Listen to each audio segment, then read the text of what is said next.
Fala galera, beleza? Hoje aqui no vídeo vou falar para vocês sobre como entender a geometria da sua bicicleta.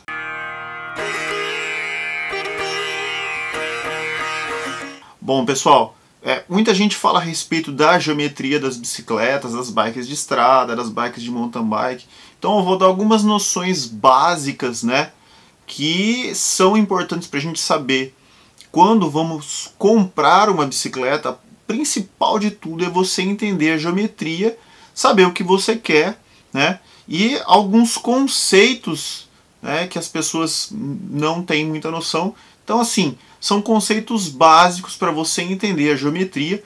E vou deixar aqui na descrição o link de um site chamado Geometry Geeks, onde você pode procurar a bicicleta que você quer, colocar lá a geometria que você tem do quadro, né, uma bike que você tem, por exemplo, e da bike que você planeja comprar e comparar uma geometria com a outra.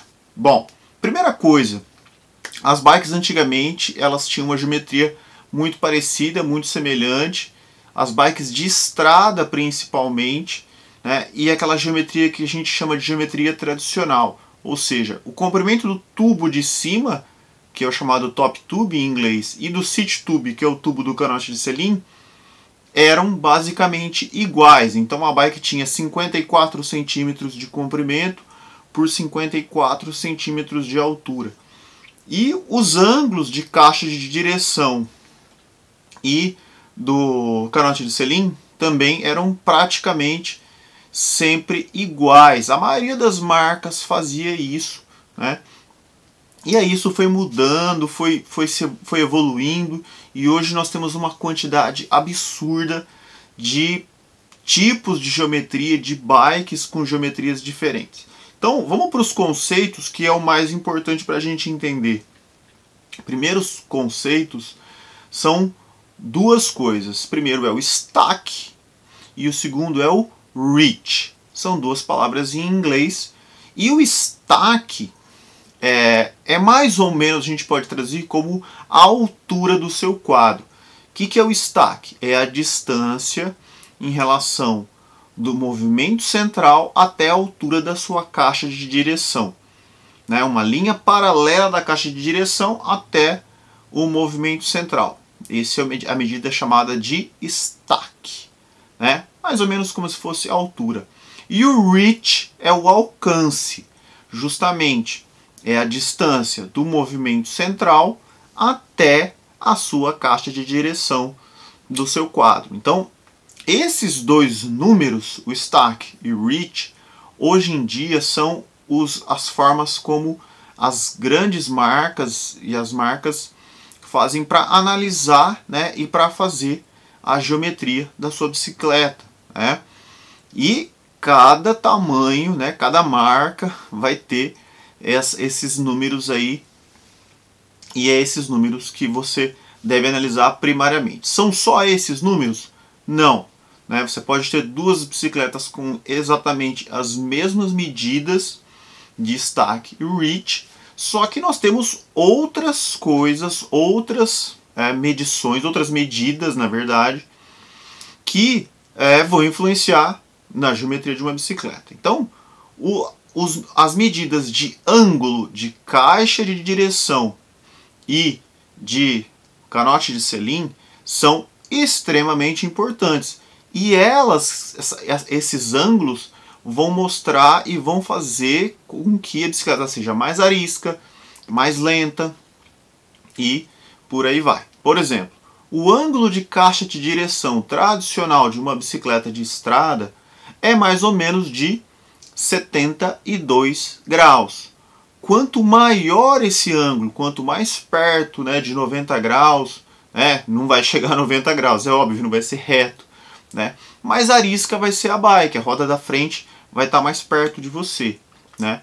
Só que isso também depende muito do tamanho do quadro. Quanto menor o quadro, geralmente você tem um ângulo mais relaxado, para acomodar a roda ali na frente, né, e para você também não ter o chamado toe overlap, né? A ponta do seu dedão bater na roda da bicicleta a hora que você vai virar, né? Quanto maior a roda, maior o problema disso. Então nas bikes de mountain bike, né, a gente vai ter rodas maiores, ângulos mais relaxados. Outra coisa importante é o ângulo do canote de selim. Quanto mais reto, mais para frente você vai estar em relação ao movimento central, tá? E quanto mais relaxado, mais para trás você vai estar em relação ao movimento central. Então, isso também vai influenciar e muito a forma como você pedala. Nas bikes de contrarrelógio, de triatlon, esse ângulo é 77 graus, você pedala bem para frente na bicicleta. Nas bikes de estrada mais tradicionais é perto dos 73, 72 graus. Então, hoje, muitas bikes de estrada estão com ângulos perto de 74 graus, para deixar você um pouco mais para frente, né? Então, esses ângulos são importantes. Mais uma coisa muito importante, o tamanho do chainstay, ou seja, daquele pedaço que une o movimento central ao eixo traseiro, né? Então, quanto mais curto, mais rápida vai ser a bike. Quanto mais longo, mais lenta vai ser a bike, né? E também tem a questão de se acomodar os pneus. Então você pega uma bike lá, uma bike gravel ou uma mountain bike, você vai ter um chainstay maior do que uma bike de road, né? Em muitas situações os caras até pegam e fazem com que o seat tube seja angulado para acomodar a roda mais perto do movimento central. E aquele chainstay bem curtinho, justamente para quê? Para deixar a bike mais rápida. Então, tudo isso aí vai influenciar no que? Nas características da sua bicicleta. E aí também tem a questão do tamanho, né, desses tubos, né? Então, o tamanho do top tube, o tamanho do head tube, ou seja, se você tiver uma frente mais alta, esse head tube mais alto vai te deixar com uma posição na frente mais elevada. Então, as bikes de endurance, por exemplo, elas têm umas características que fazem com que você tenha uma posição mais relaxada de ficar na bike. E as bikes race, elas são mais ariscas, mais rápidas. Então vamos comparar. Uma bike de estrada race vai ter um head tube bem pequeno, né? Isso eu estou falando se a gente está falando de um tamanho igual das duas bikes, tá? Então você pega uma bike lá M54, então ela vai ter um head tube de 130, 135 milímetros numa bike race. Numa bike endurance vai ser bem maior, vai ser 150, 160 milímetros, para deixar a frente mais alta, para te deixar numa posição mais confortável, tá? Então, esses são os pontos principais. Outro ponto importante também é o BB Drop. O que é o BB Drop? BB é Bottom Brake, de movimento central. O tanto que o movimento central está abaixo, né, do eixo das rodas. Então, quanto mais baixo ele tiver, mais estável vai ser a bike. Quanto mais alto ele tiver, mais arisca vai ser a bike. Então, pessoal, isso aí são apenas assim alguns pontos, né, básicos para você entender como que é uma geometria de uma bicicleta.